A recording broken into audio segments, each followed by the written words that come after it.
Hello বন্ধুরা, আপনাদের স্বাগত জানাই বাংলা মেডিসিন রিভিউ ইউটিউব চ্যানেলে। তো আজকের মেডিসিন রিভিউ আলোচনা করব ইউনি এনজাইম ট্যাবলেটটির সম্পর্কে। আজকে জানবো সেই ট্যাবলেটটির সঠিক ব্যবহার সম্পর্কে, অর্থাৎ ডাক্তারবাবুরা কোন কোন কন্ডিশনে আমাদের সাজেস্ট করে থাকেন এই ইউনি এনজাইম ট্যাবলেটটি নেওয়ার জন্য। এছাড়াও এর সঠিক ডোজ কী কী কী সাইড ইফেক্ট লক্ষ্য করা যায় এই ট্যাবলেটটি থেকে, কী কী সাবধানতা অবলম্বন করে ট্যাবলেটটিকে নিতে হবে, এবং এই ট্যাবলেটটি আমাদের শরীরে কিভাবে কাজ করে, অর্থাৎ এর মোড অফ অ্যাকশন, সমস্ত বিষয়ে বিস্তারিত আলোচনা করব। তো তার আগে আপনি যদি আমার চ্যানেলে নতুন হয়ে থাকেন, প্লিজ চ্যানেলটিকে সাবস্ক্রাইব করে সম্পূর্ণ ভিডিওটি দেখতে থাকুন।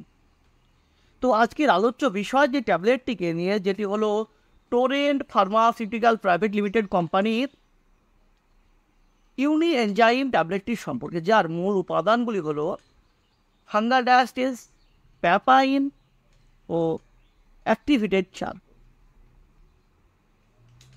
তো কখন এটা আমাদের কাজে আসে? এই ট্যাবলেটটি তখন কাজে আসে আমাদের যখন আমাদের পেটে ডাইজেস্টিভ সম্পর্কিত, হজম সম্পর্কিত কোনো সমস্যা দেখা দেয়।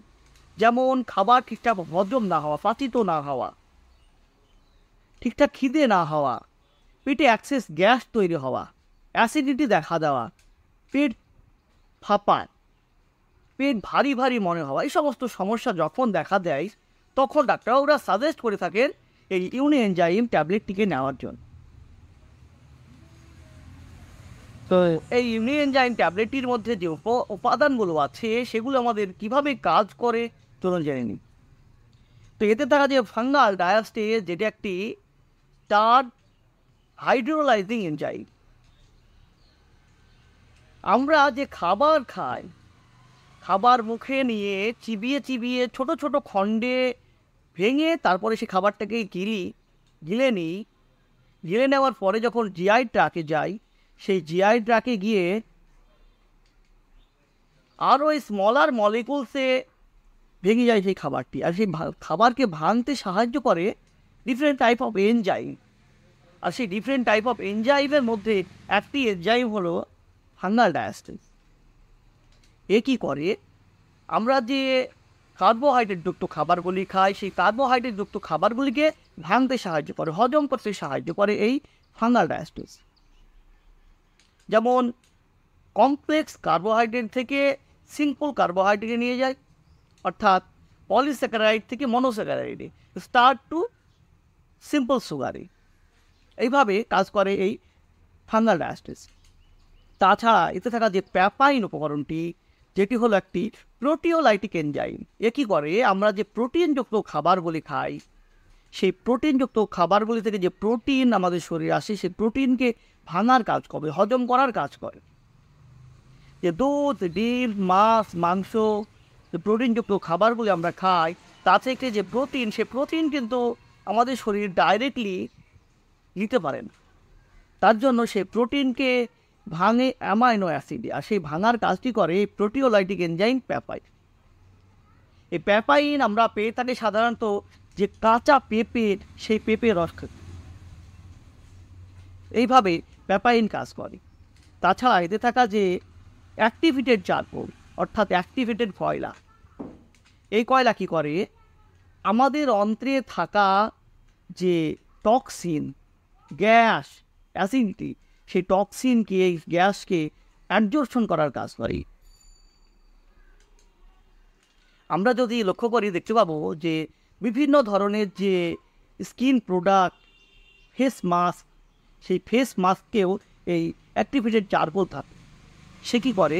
আমরা যখন সেটা স্কিনে লাগাই, সেই স্কিনের ময়লাগুলিকে শোষণ করার কাজ করে, অ্যাবজর্পশন করার কাজ করে। সেইভাবেই কাজ করে আমাদের ইন্টেস্টাইনে এই অ্যাক্টিভেটেড চারকোল। তো কী ডোজে এই ট্যাবলেটটি খাবেন? অ্যাকচুয়ালি একটি ট্যাবলেটের ডোজ নির্ভর করে সেই পেশেন্টের কন্ডিশন অনুযায়ী, সেই পেশেন্টের রোগের কন্ডিশন অনুযায়ী। কিন্তু এক্ষেত্রে প্রাপ্তবয়স্কদের ক্ষেত্রে এই ট্যাবলেটটি একটি করে দিনে 2 থেকে 3 বার দেওয়া হয়ে থাকে খাবার পরে। তবে ডাক্তারবাবুর সঙ্গে কনসাল্ট করে নেওয়া এটাই ভালো হবে, কারণ আপনার কি সমস্যা, সেই সমস্যার উপর নির্ভর করে আপনার ডোজ সিলেক্ট করবেন ডাক্তারবাবু, এবং কতদিন খেতে হবে সেটাও জানিয়ে দেবেন। এটা কিন্তু লম্বা সময় ধরে একটানা খাবার কোনো মেডিসিন নয়, এটা ডাইজেস্টিভ সাপোর্টারই একটি মেডিসিন।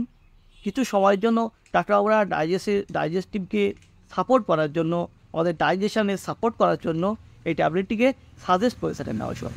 তাই ডাক্তারবাবুর সঙ্গে পরামর্শ করাটা ভীষণ জরুরি। তো কী কী সাইড এফেক্ট লক্ষ্য করা যায় এই ট্যাবলেটটি থেকে? এই ট্যাবলেটটি থেকে তেমন বড় কোনো সাইড এফেক্ট লক্ষ্য করা যায় না বললেই চলে। তবে স্টুলের কালার চেঞ্জ হতে পারে, স্টুল ডার্ক কালারের হতে পারে। আর কাদের ক্ষেত্রে ট্যাবলেটটি দেওয়া যাবে না, যদি কারোর এই উপাদানগুলিতে অ্যালার্জি থাকে সেক্ষেত্রে না দেওয়াই ভালো। ট্যাবলেট অ্যালার্জিক রিয়াকশান দেখা দিতে পারে, স্কিন র্যাশেস দেখা দিতে পারে। তো বন্ধুরা, এই ছিল ইউনিএনজাইম ট্যাবলেটটির সম্পর্কে একটি ছোট্ট ভিডিওটি যদি আপনার ভালো লেগে থাকে প্লিজ চ্যানেলটিকে সাবস্ক্রাইব করে লাইক দিতে ভুলবেন না। সুস্থ থাকবেন, ভালো থাকবেন, আবারও দেখা হবে অন্য কোনো ভিডিওতে। ধন্যবাদ।